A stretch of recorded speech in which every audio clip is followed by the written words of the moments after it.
Okay. Last క్లాస్‌లో వచ్చేసి జాతీయ ఆదాయానికి సంబంధించిన భావనలు తెలుసుకోవడానికంటే ముందుగానే కొన్ని పదాల మధ్య తేడా విషయంలో మనం 2 పదాలనేది చెప్పడం జరిగింది. రిమైనింగ్ వచ్చేసి 2 పదాలుంటాయి. ఆ 2 పదాల మధ్య తేడా అనేది ఒక్కసారి మనం తెలియజేస్తాం. మూడోదొచ్చేసి నికర పరోక్ష పన్నులు. నికర పరోక్ష పన్నులు అంటే ఏంటంటే, పరోక్ష పన్నుల నుండి సబ్సిడీలు తీసివేస్తే వచ్చేదే నికర పరోక్ష పన్నులు. పరోక్ష పన్నులు అంటే వస్తు సేవలపై విధించే పన్నులే పరోక్ష పన్నులు. వస్తు సేవలపై విధించే పన్నులే పరోక్ష పన్నులు. కేంద్రంలో ఎక్సైజ్ సుంకం కానీ, కస్టమ్ సుంకాలు కానీ, సేవా పన్ను కానీ, వ్యాట్ వాల్యూ యాడెడ్ ట్యాక్స్ కానీ, విలువ ఆధారిత పన్ను కానీ, విలువ ఆధారిత పన్ను కానీ, వాటన్ని పన్నుల స్థానంలో వచ్చింది జిఎస్టీ. ఈ నికర పరోక్ష పన్నులు అనేది కూడా ఎక్కువగా ఉందా తక్కువ ఉందా అనేది 2 అంశాలపై ఆధారపడి ఉంటుంది. ఒకటి మార్కెట్ ధరలు, మరొకటి ఉత్పత్తి కారకాల ధరలు. Market price, factor cost. Okay. ఉత్పత్తి కారకాల ధరలు అంటే ఏంటి? ఉత్పత్తి కారకాలు ఏంటంటే ఫ్యాక్టర్ కాస్ట్ ఒకటి, భూమి, రెండోది శ్రమ, మూడోది మూలధనం, నాలుగోది వ్యవస్థాపన. 4 ఉత్పత్తి కారకాలు ఉన్నాయి. ఈ 4 ఉత్పత్తి కారకాల సహాయంతోనే వస్తు సేవలను ఉత్పత్తి చేయాలి. ఈ 4 ఉత్పత్తి కారకాల సహాయంతోనే వస్తు సేవలను ఉత్పత్తి చేస్తాము. ఉత్పత్తి చేసినందుకు ఉత్పత్తి కారకాలకు ప్రతిఫలాల రూపంలో మళ్ళా ఆదాయం ఇవ్వాలి. ప్రతిఫలాల రూపంలో ఆదాయం ఇవ్వాలి. భూమికి బాటకం, శ్రమకు వేతనం, మూలధనానికి వడ్డీ, వ్యవస్థాపనకు లాభం. వీటన్నిటిని కలిపితే వచ్చేదే జాతీయ ఆదాయము. అంటే 4 ఉత్పత్తి కారకాల సహాయం తీసుకొని వస్తు సేవలు ఉత్పత్తి చేసినాము.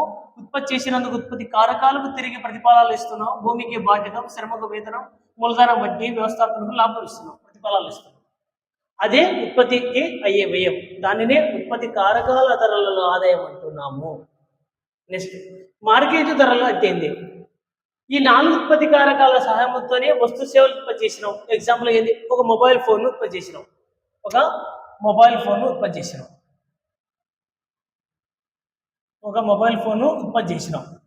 ఉత్పత్తి చేసి మార్కెట్లోకి ఎవరుంటారంట? CIGX-M. సి అంటే ఏంది? కన్జంప్షన్,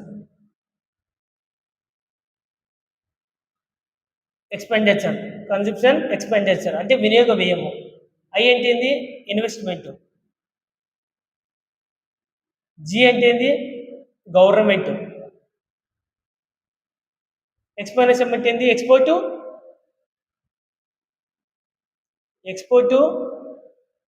ఇంపోర్టు, ఎగుమతులు, దిగుమతులు.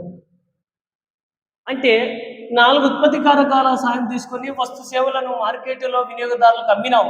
మార్కెట్లో వినియోగదారులు ఉంటారు. మార్కెట్లో వినియోగదారులకు అమ్మినప్పుడు వచ్చే ఆదాయమే మార్కెట్ ధరలలో ఆదాయం అని చెప్తున్నాము.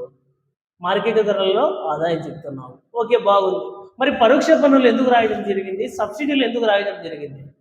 ఇప్పుడు మన ఎకానమీలో వచ్చేసి పాలసీస్ ఉంటాయి. ఒకటి మానిటరీ పాలసీ, ద్రవ్య విధానం ఉంటుంది. రెండోది కోశ విధానం ఉంటుంది. మొత్తం 5 విధానాలు ఉంటాయి. మిగతా మూడు వచ్చేసి వ్యవసాయ విధానం ఉంటుంది, పారిశ్రామిక విధానం ఉంటుంది, ఆ తర్వాత వచ్చేసి వాణిజ్య విధానం ఉంటుంది. Trade policy, monetary policy, physical policy, agriculture policy, industrial policy, trade policy ఉంటాయి. ద్రవ్య విధానం వచ్చేసి ఎవరి ఆధీనంలో ఉంటుందంటే రిజర్వ్ బ్యాంక్ ఆఫ్ ఇండియా ఆధీనంలో ఉంటుంది. కోశ విధానం అనేది గవర్నమెంట్ ఆఫ్ ఇండియా ఆధీనంలో ఉంటుంది. వీళ్ళిద్దరి యొక్క లక్ష్యం ఏంటంటే ధరల స్థిరత్వం. ద్రవ్య విధానము పూర్తిగా రిజర్వ్ బ్యాంక్ ఆఫ్ ఇండియా ఆధీనంలో ఉంటే, కోశ విధానం అనేది పూర్తిగా కేంద్ర ప్రభుత్వ ఆధీనంలో ఉంటుంది. అయితే ఇప్పుడు ఉత్పత్తి కారకాలైన భూమి, శ్రమ, మూలధన, వ్యవస్థ 4 ఉత్పత్తి కారకాల సాయం తీసుకొని వస్తు సేవలను ఉత్పత్తి చేసి మార్కెట్ వినియోగదారులకు అమ్ముతున్నాం. అలా మార్కెట్లో వినియోగదారులకు అమ్మినప్పుడు అలా వినియోగదారు దగ్గర విచ్చలవిడిగా ద్రవ్యం ఉంటే ఆ వస్తువును విచ్చలవిడిగా కొనడం జరుగుతుంది. అలా ఈ సందర్భంలో కోశ విధానం అనేది ప్రభుత్వ ఆధీనంలో ఉంది కాబట్టి ఏం చేస్తుందంటే ఇప్పుడు ప్రభుత్వం ఏం చేస్తుంది? ట్యాక్సులు విధిస్తుంది. ప్రభుత్వం ఏం చేస్తుంది? ట్యాక్స్, ఇండైరెక్ట్ ట్యాక్స్, పరోక్ష పన్ను, పరోక్ష పన్ను విధిస్తాడు. పరోక్ష పన్ను, అమ్మక పన్ను, ఎక్సెస్ సుంకం, అలాంటి పన్ను స్థానంలో వచ్చింది జిఎస్టీ. ఏది? జిఎస్టీ వచ్చింది. అయితే ఈరోజు మొబైల్ ఫోన్ పైన జిఎస్టీ ఎంత ఉంది? 18% ఉంది. ఓకే. ఉత్పత్తి కారకాలకు అయ్యే వ్యయం ఎంత? 10,000 రూపాయలు. ఎంత? 10,000 రూపాయలు. ఇది మార్కెట్లో వినియోగదారులకు అమ్మినాం. మార్కెట్లో వినియోగదారులకు అమ్మినప్పుడు దాని వాల్యూ ఎంత? ఇప్పుడు 1800. మొత్తం కలిసి 11,800 రూపాయలు. అంటే తొలిపారం ఒకరిపైన తుదిపారం మరొకరిపైన నెట్టివేయడం జరుగుతుంది కాబట్టి ఇలాంటి పన్నే పరోక్ష పన్ను. 11,800 రూపాయలు ఎవరు కట్టాలా? ఉత్పత్తిదారుడు కొంటున్నారా? వినియోగదారుడు కొంటున్నారా? వినియోగదారుని మీద నెట్టివేస్తున్నారు. వినియోగదారుని మీద నెట్టివేస్తున్నారు అంటే 11,800 రూపాయలు సి కట్టాలా? 11,800 రూపాయలు సి కడతారు. ఉత్పత్తిదారుడు అంటే ఎవరు అంటే పెట్టుబడిదారుడు విచ్చలవిడిగా తెచ్చుకొని డబ్బు తెచ్చుకొని పెట్టుబడి పెడుతుంటారు. అలా పెట్టుబడి పెట్టడం వల్ల విచ్చలవిడిగా వచ్చేసి వినియోగదారుడు విచ్చలవిడిగా కొనుగోలు చేస్తున్నారంటే మళ్ళీ పెట్టుబడిదారుడు ఏం చేస్తారు? మళ్ళీ నెమ్మదిగా ధరలు పెంచుకుంటారు. ధరలు పెంచుకున్నారంటే నిరంతరం ధరలు పెరిగే స్థితిని ఏమంటున్నామంటే ద్రవ్యోల్బణం అంటాము. ద్రవ్యోల్బణం, ఇన్ఫ్లేషన్ అంటాం. నిరంతరం ధరలు పెరిగే స్థితిని ద్రవ్యోల్బణం అంటాము. అలా విచ్చలవిడిగా ధరలు పెరిగిపోతుంటాయి. 10,000 రూపాయలు ఉంది, విచ్చలవిడిగా కొనుగోలు చేశారు. సి బాగా పనిచేస్తుంది. అంటే 10,000 రూపాయలు ఏమైంది? ఇప్పుడు ఏమైంది? ఒక 20,000 రూపాయలు ఎగ్జాంపుల్ చెప్తున్నా, 20,000 అయింది. మళ్ళీ జిఎస్టీ ఇప్పుడు జిఎస్టీ ఏం చేస్తుంది? ప్రభుత్వమే చొరవ తీసుకొని ట్యాక్స్ ఎంత పెంచుతుంది? 18% ఉండేది 28% తీసుకొస్తుంది. 2,800 రూపాయలు అవుతుంది. అంటే ఇప్పుడు 22,800 రూపాయలు. ఇప్పుడు సి అనే వ్యక్తి ముందుకు వస్తాడా? రాడు. ఎన్నికి వస్తాడు అంటే ఈసారి సెల్ ఫోన్ వద్దు అని చెప్పేసి ఎనికి వస్తాడు. అలా ఎనికి రావడం వల్ల ఏమైంది? మార్కెట్లకు వస్తువు సప్లై చేశారు. దాని యొక్క డిమాండ్ ఏమైంది? పెరిగిందే తగ్గింది? ఆటోమేటిక్గా ధరలు ఏమైనాయి? ఒకనొక దశ తర్వాత నెమ్మదిగా తగ్గిపోతాయి. అంటే ధరల స్థిరత్వం కోసమే నేను ద్రవ్యోల్బణం. నిరంతరం ధరలు పెరిగే స్థితినే ద్రవ్యోల్బణం అంటున్నాం. నిరంతరం ధరలు తగ్గే స్థితినే ప్రతి ద్రవ్యోల్బణం అంటున్నాం. కాబట్టి ద్రవ్యోల్బణం కానీ ప్రతి ద్రవ్యం కానీ ఎప్పటికప్పటికే ద్రవ్య విధానం కోశ విధానం చర్యలు చేపడుతుంటుంది. మళ్ళీ ఉత్పత్తి కారకాలకు అయిన ఖర్చు ఎంత? 10,000 రూపాయలు. దీనివల్ల ప్రభుత్వం ఏం చేసింది? ట్యాక్స్ విధించింది. ఎంత? 18% విధించింది. ఈ 18 రూపాయలు ఎవరికి పోవాలి? యాక్చువల్గా ఉత్పత్తి కారకాలు చేరాలి. ఉత్పత్తి కారకాలు చేరకుండా ఈ 18 రూపాయలు ఎవరికి చేరుతుందంటే ప్రభుత్వానికి చేరుతుంది. ఎవరికి చేరుతుంది? ప్రభుత్వానికి చేరుతుంది. అంటే ఉత్పత్తి కారకాలకు వెళ్లకుండా ప్రభుత్వానికి వెళ్ళిపోతుంది. కాబట్టి దీనివల్ల మార్కెట్లో ఉన్న ధర అనేది దాని ఉత్పత్తి కారకాల కంటే ఎక్కువగా ఉందా తక్కువగా ఉందా? మార్కెట్లో ధరనే ఎక్కువగా ఉంది. 11,800 రూపాయలు ఉంది. ఉత్పత్తి కారకాల దగ్గర ఎంత ఉంది? 10,000 ఉంది. అంటే పన్నులనేది ఇప్పుడు ఎందులో భాగం? మార్కెట్లో భాగం. అంటే ఉత్పత్తి కారకాల ధరల ఆదాయం కంటే మార్కెట్ ధరల ఆదాయం ఎక్కువగా ఉంది. అంటే అర్థం ఏంటంటే పన్నులనేది ఉత్పత్తి కారకాల ధరల ఆదాయంలో భాగం కాదు. ఎక్కడ ఉన్నాయి పన్నులంటే? పరోక్ష పన్నులు ఎక్కడుంటాయి? మార్కెట్ ధరల్లో ఉంటాయి. నెక్స్ట్ సబ్సిడీలు. కొన్ని సందర్భాలలో ప్రభుత్వాలు వస్తువులకు సబ్సిడీలు ఇవ్వచ్చు. ఎరువులు కానీ న్యూస్ పేపర్లు కానీ ఇలాంటి ఎగ్జాంపుల్గా చెప్పవచ్చు. అలా సబ్సిడీలు ఇవ్వడం వల్ల ఏమైందంటే మార్కెట్లో ఉన్న ధర ఏమవుతుందంటే తగ్గిపోతుంది. తగ్గిపోయి ఉత్పత్తి కారకాలకు వెళుతుంది ఆదాయము. సబ్సిడీలు ఎందులో భాగము? ఉత్పత్తి కారకాల భాగము. పన్నులు ఎందులో భాగము? మార్కెట్ల భాగము. సబ్సిడీలు వచ్చేసి ఉత్పత్తి కారకాలకు భాగం. మార్కెట్ ధరలలో ఆదాయంలో నుంచి నికర పరోక్ష పన్నులు తీసివేస్తే వచ్చేది ఉత్పత్తి కారకాల ధరల ఆదాయం వస్తుంది. మార్కెట్ ధరలలో ఆదాయం రావాలంటే ఉత్పత్తి కారకాల ధరలలో ఆదాయంలో నుంచి కలపాలంటే నికర పరోక్ష పన్నులు కలపాలి. కలిపితేనే మార్కెట్ ధరల ఆదాయం వస్తుంది. రెండోది, ఉత్పత్తి కారకాల ధరలకు ఆదాయం రావాలంటే మార్కెట్ ధరల ఆదాయంలో నుంచి నికర పరోక్ష పన్నులు తీసివేస్తే వచ్చేదే ఉత్పత్తి కారకాల ధరల ఆదాయం వస్తుంది. మూడోది, నికర పరోక్ష పన్నులు రావాలంటే మార్కెట్ ధరలలో ఆదాయంలో నుంచి ఉత్పత్తి కారకాల ధరలలో ఆదాయంలో తీసివేయాలి. మార్కెట్ ధరలు రావాలంటే ఉత్పత్తి కారకాల ధరలోనికి నికర పరోక్ష పన్నులు కలపాలి. ఉత్పత్తి కారకాల ధరల ఆదాయం రావాలంటే మార్కెట్ ధరల ఆదాయంలో నుంచి నికర పరోక్ష పన్నులు తీసివేయాలి. నికర పరోక్ష పన్నులు రావాలంటే మార్కెట్ ధరల ఆదాయంలో నుండి ఉత్పత్తి కారకాల ధరల ఆదాయం తీసివేయాలి. ఇప్పుడు నికర పరోక్ష పన్నులు ధనాత్మకమైతే నికర పరోక్ష పన్నులు ధనాత్మకమైతే మార్కెట్ ధరల ఆదాయం ఎక్కువ ఉంటుంది. నికర పరోక్ష పన్నులు రుణాత్మకమైతే ఉత్పత్తి కారకాల ధరల ఆదాయం ఎక్కువ ఉంటుంది.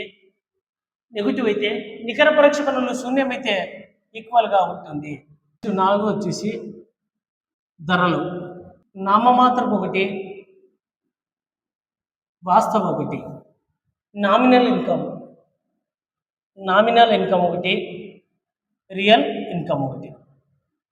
అంటే భారతదేశంలో జాతీయ ఆదాయాన్ని లెక్కించేటప్పుడు 2 ధరలలో లెక్కిస్తారు. ఒకటి నామమాత్రపు, వాస్తవ.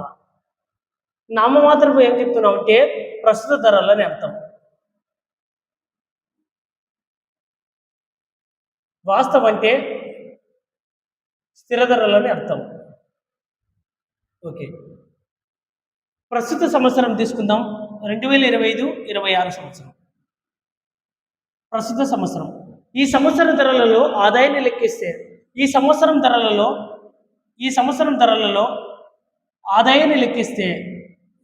ధరలలో ఆదాయాన్ని లెక్కిస్తే వచ్చేదే ప్రస్తుత ధరలో ఆదాయం వస్తుంది.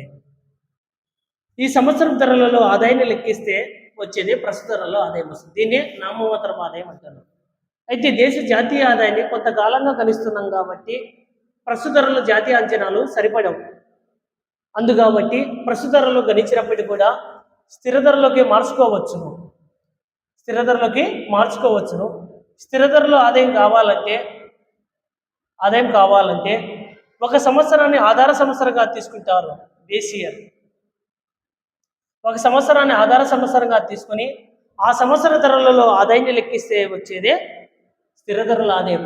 స్థిర ధరల ఆదాయం వచ్చిందంటే అది వాస్తవ ఆదాయం అని అర్థం. ప్రస్తుత ధరల ఆదాయం గణించినాం, దాన్ని నెమ్మదిగా స్థిర ధరలకు మార్చుకోవచ్చు. ప్రైస్ డెప్లీటర్, ధరల సర్దుబాటు సూచి కూడా వాడుకోవచ్చు. స్థిర ధరల ఆదాయం రావాలంటే ఒక సంవత్సరాన్ని ఆధార సంవత్సరంగా తీసుకొని ఆ సంవత్సర ధరలలో ఆదాయాన్ని లెక్కిస్తే వచ్చేది స్థిర ధరల ఆదాయం వస్తుంది. బేసియర్గా ఎప్పుడు ప్రకటిస్తుంటామంటే మనం సామాజికంగా కావచ్చు, ఆర్థికంగా కావచ్చు, రాజకీయంగా కావచ్చు, ప్రకృతి పరంగా కానీ ఎలాంటి ఒడిదుడుకులు లేకుండా ఉత్పత్తి సాఫీగా జరిగిన ఒకనొక సంవత్సరాన్ని కూడా తీసుకునే సందర్భంలో అది కూడా గతించిన సంవత్సరాన్ని బేసియర్గా ప్రకటిస్తుంటాము. మన దేశంలో ఇప్పటి వరకు బేసియర్లు వచ్చేసి 1948, 1949, 1960, 1961, 1970, 1971, 1980, 1981, 1993, 1994, 1999, 2000, 2004, 2005, 2011, 2012, 2022, 2022, 9 వరకు బేసియర్లు వచ్చినాయి. 2004, 2005 బేసియర్ని ఎప్పుడు మార్చినాం? 2015 సంవత్సరంలో మార్చినాం. ఈ బేసియర్ వచ్చేసి 2026లో మార్చినాం. 26లో మొదటి బేసియర్ వచ్చేసి నేషనల్ ఇన్కమ్ కమిటీ, జాతీయ ఆదాయ అంచనాల కమిటీ ఏర్పాటు చేసినాము. ఇప్పుడు 1949లో జాతీయ ఆదాయ అంచనాల కమిటీ ఏర్పాటు చేసినాము.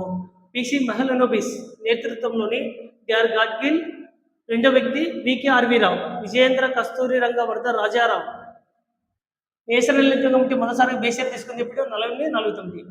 నెక్స్ట్ బేసియర్లు వచ్చేసి ఇంతవరకు వచ్చేసి సిఎస్ఓనే తీసుకుంది బేసియర్. సిఎస్ఓ ఎప్పుడు 1952లో ఏర్పడింది. సిఎస్ఓ వచ్చేసి బేసియర్లు 60, 61, 70, 71, 20, 91, 93, 94, 2000, 2004, 5, 2011, 12. సిఎస్ఓకు బేసియర్ వచ్చేసి చివరిది 2011, 12. 2022 బేసియర్ను ఎవరు తీసుకున్నామంటే ఎన్ఎస్ఓ. ఎన్ఎస్ఓ ఎప్పుడు ఏర్పడిందంటే 2019లో ఏర్పడింది. అంటే ప్రస్తుతం భారతదేశంలో జాతీయ ఆదాయాన్ని అంచనా వేసే సంస్థ ఎవరంటే యునెస్కో, నేషనల్ స్టాటిస్టికల్ ఆఫీస్. అది 2019లో ఏర్పడింది. మొదటిసారి బేస్ ఇయర్ మార్చినాం 2022, 23 బేస్ ఇయర్. నెక్స్ట్ క్లాసులో వచ్చేసి జాతీయ ఆదాయానికి సంబంధించిన భావనలు.